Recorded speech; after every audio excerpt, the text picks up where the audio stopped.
Hello anime lovers, welcome back to the video. आज की इस वीडियो में एक्सप्लेन करने जा रहा हूँ तोमोदाची गेम का पार्ट नंबर 1। और हाँ, मुझे इसका मेन कैरेक्टर पर्सनली बहुत ही ज्यादा पसंद है। तो बिना बकवास किए सीधे वीडियो को शुरू करते हैं।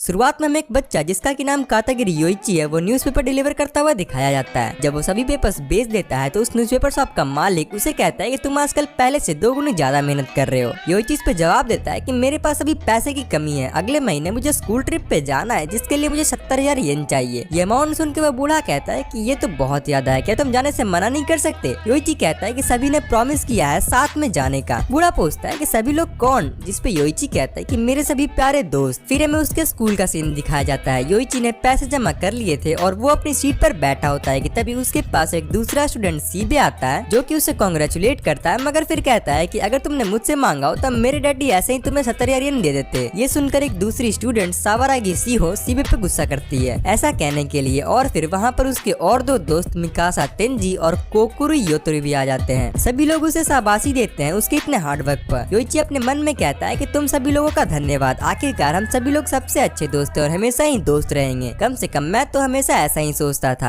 अगले दिन टीचर क्लास में आके कहता है कि सभी लोग मेरी बात ध्यान से सुनो, जो 2 मिलियन येन हम सभी ने कलेक्ट किए थे स्कूल ट्रिप के लिए वो चोरी हो गए। सभी बच्चे ये सुनकर शॉक्ड हो जाते हैं। सावारागी सभी से माफी मांगते हुए कहती है कि मैंने अपने पैसे कल लॉकर में ही रखे थे और मैंने डोर को लॉक भी कर दिया था, मगर जब कुछ देर बाद मैंने चेक किया तो वहाँ पर पैसे थे ही नहीं। जिसने भी ये काम किया है वो प्लीज पैसे वापस कर दे। अंत में कोई भी बच्चा सामने नहीं आता और अगले दिन किसी वजह से सावारागी और सीबे स्कूल आना बंद कर देते हैं। 2 स्टूडेंट्स बात कर रहे थे कि शायद सावारागी और सीबे ने ही पैसे चुरा लिया हो, क्योंकि उनका रोना धोना बिल्कुल नकली जैसा लग रहा था। मिकासा और योइची डिसाइड करते हैं कि हमें उनके घर जाके पता लगाना चाहिए। सीन कट होता है और हमें योइची अपने रूम में बैठा फूलों को पैक करता हुआ दिखाया जाता है। क्योंकि वो गरीब था इसलिए वो ऐसे छोटे मोटे काम कर लेता था अपने फीस देने के लिए। तभी उससे किसी चीज की आवाज आती है और जब वो डोर पे जाके चेक करता है तो वो देखता है कि वहाँ पे कोई नहीं है, मगर उसे सावारागी का एक लेटर मिलता है। लेटर को पढ़ने पे वो दौड़ते दौड़ते जाने लगता है क्योंकि उस पे लिखा था कि मुझे तुमसे कुछ जरूरी बात करनी है, इसलिए मैं तुम्हारा इंतजार स्कूल के गेट के पास आज रात 11 बजे करूंगी। जब वो वहाँ जाता है तो वो देखता है कि वहाँ पर सावारागी के साथ उसके बाकी दोस्त भी हैं और वो पूछता है कि तुम सभी लोग यहाँ पर क्या कर रहे हो। सीबे कहता है कि क्या तुमने दारू पी रखी है, तुमने ही तो हम सभी को लेटर में ये लिख कर भेजा था कि तुम्हें कुछ इंपॉर्टेंट बात बतानी है। और सावारागी उसे वो लेटर दिखाती है और कहती है कि मुझे लगा कि शायद तुम अपना प्यार कन्फेस करने वाले हो। योइची को दाल में कुछ काला लगता है और वो समझ जाता है कि उन्हें किसी ने फंसाने की कोशिश की है। तभी सावारागी चिल्लाते हुए कहती है कि अपने पीछे देखो, मगर उसे कुछ बोलने से पहले ही कोई इंसान योइची को शॉक देके बेहोश कर देता है और उसके बाकी दोस्तों को भी पकड़ लेता है। योइची अपने मन में कुछ फ्लैशबैक्स देख रहा था जहाँ की उसके पापा उससे कहते हैं कि दुनिया में सबसे ज्यादा जरूरी पैसा होता है, मगर उसकी मॉम कहती है कि जो चीज इस दुनिया में पैसे से ज्यादा इम्पोर्टेंट है वो है तुम्हारे दोस्त।